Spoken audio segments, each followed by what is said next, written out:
Proceso de escolarización en los inicios del siglo XX. La educación rudimentaria.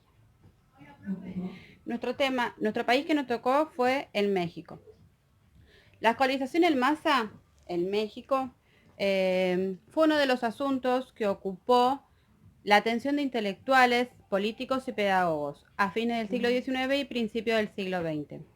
Esta educación popular construyó una de las vías que dio cauce a su identificación y permitió hacer un diagnóstico de la necesidad.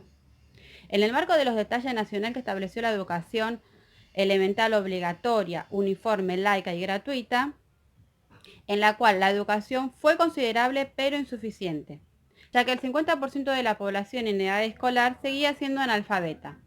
Esta educación se concentraba en las ciudades, donde el 70% vivía en el campo, y eso era asociado con la pobreza, la ignorancia y el vicio. Siendo esto uno de los problemas más grandes nacionales, ¿no? Lo que se quería era convertir en ciudadanos civilizados a las masas peligrosas. En este proceso de construcción, la escolarización pública en masa se traza una curva en donde se traza una curva sobre quién es el pueblo y cómo educarlo, y las formas de vincularla con el desarrollo de la nación como miembro productivo de una sociedad. Vamos a enfocarnos en la experiencia de las instrucciones rudimentarias a fines del siglo XX, donde no llega la obligatoriedad. Donde no llega la obligatoriedad. Se discutía en el Congreso una concepción sobre educación popular más amplia. En la cual consistía en elevar el nivel de la cultura popular, lo cual habría que conseguirse por medio de la escuela primaria como por otros medios indirectos y otros establecimientos de educación. Las resoluciones del Congreso fueron crear un sistema nacional de educación popular cuyo eje sería la uniformidad de la escuela primaria, laica y obligatoria de los 6 a los 12 años para niños y niñas y para adultos, niños y niñas, para adultos de ambos sexos. Se establecerían escuelas rurales en ranchos, haciendas y poblaciones entre 200 y 1.500 habitantes que no fueran cabeceras de municipios. Se pondría en marcha el servicio de maestros ambulantes para impartir la enseñanza obligatoria en poblaciones con menos de 200 habitantes o que estuvieran a más de 3 kilómetros de distancia del centro escolar más próximo. El programa de estudio sería el mismo que el de las escuelas urbanas, solo se añadían trabajos manuales y actividades relacionadas con labores agrícolas. En realidad, la noción de educación popular solo fue traspuesta a los moldes de la escuela urbana tradicional, dejando de lado el sentido original de la propuesta tradicional, que consideraba, además de la escuela, otros medios para el desarrollo de las facultades de los individuos. La idea de educar a las masas populares, estaba asociada con extender la enseñanza a las zonas rurales habitadas mayormente por población indígena. Esta postura, que no descalificaba al indígena, sino que se entendía que no eran una raza inferior, sino que eran el producto de su opresión, fue mayoritaria entre los participantes del Congreso. Hecho que llama la atención, ya que si se toma en consideración el contexto de ideas evolutivas, positivistas y liberales que domina el horizonte intelectual en el porfiriato. En estas condiciones resulta prácticamente imposible llevar el medio rural a las escuelas de corte urbano con el esquema organizacional definido para la enseñanza uniforme y obligatoria basada en el castellano, ya que el 80% de su población se encontraba en zonas alejadas de los centros educativos y era complicado impartir este tipo de enseñanza. Por ello, políticos, intelectuales y pedagogos dieron forma a la idea de instrucción rudimentaria. A más de una década del primer Congreso Nacional de Instrucción Pública, se reanudaron los encuentros nacionales para tratar asuntos de la educación. Justo Sierra, ministro de Instrucción Pública y Bellas Artes, planeaba un tercer congreso que recién se pudo realizar en septiembre de 1910. El eje central de esos informes fueron la educación obligatoria y la distribución de las escuelas en relación a la población existente de ese entonces. Justo Sierra enfocó la problemática de la educación rural e indígena como una problemática nacional prioritaria. Señalaba que la educación no era igual para todos, que necesitábamos un programa rudimentario que nos enseñara a leer y a escribir, pero sin exigir a la memoria. En oposición a lo que decía Justo Sierra, Ezequiel Chávez, su secretario de Instrucción Pública, decía que la educación no podía pasar solo por leer y escribir, sino que debía conectarnos con la naturaleza y que leer y escribir eran solo, como el arte, un medio de expresión. De este modo quedaba planteado el debate entre instruir o educar a un pueblo. La escolarización de masas fue un gran asunto público que llamó la atención a los intelectuales, políticos, pedagogos. La enseñanza era obligatoria, aunque para la población en edad escolar seguía siendo analfabeta. Se centraba en ciudades donde el 70% de la población vivía en el campo.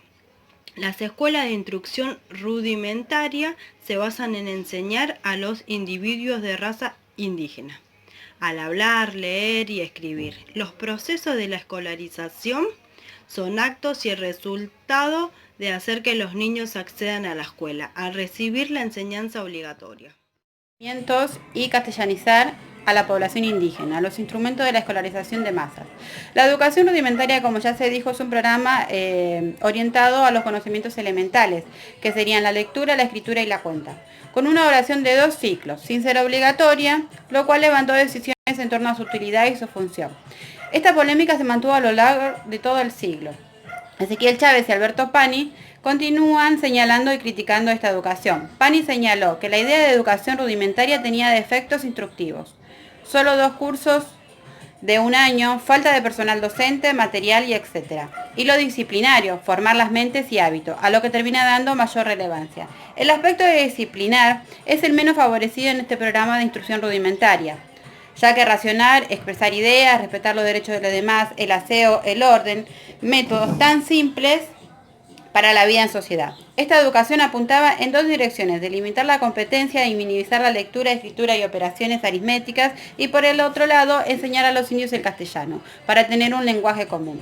Esta escolarización en masa ocupó un lugar elemental en los objetos de civilizar las mentes y las costumbres de la gente.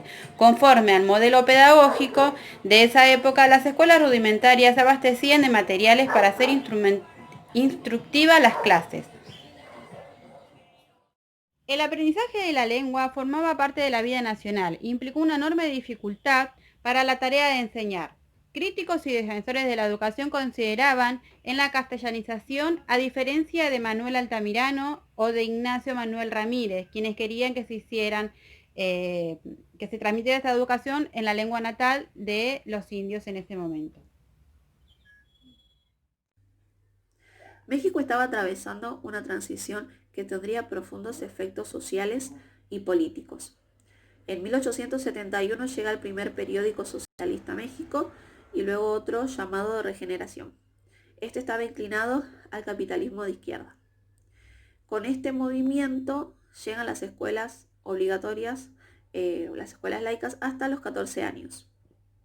Pero como México es un país heterogéneo y es una nación en proceso de formación, los únicos que eran el puente entre las ideas socialistas y anarquistas y las masas campesinas y el proletariado eran los maestros rurales. Con la llegada del zapatismo se comenzó a practicar una pedagogía popular vinculada al discurso anticapitalista. Y en 1898 se comienzan a abrir las primeras escuelas racionalistas con el fin de poder llegar a las ideas políticas democratizadoras y modernizadoras. Bueno, yo voy a estar hablando sobre las consideraciones finales, los desplazamientos en los entremados de la escolarización. A fines del siglo XIX y principios del siglo XX aparecen la escolarización de masas, organizado por las élites políticas. Se comienza a visualizar y a pensar un movimiento de escolarización en masa para insertar a los indígenas a un proyecto a un proyecto de nación con el propósito de civilizar, de generar e integrar a los pueblos.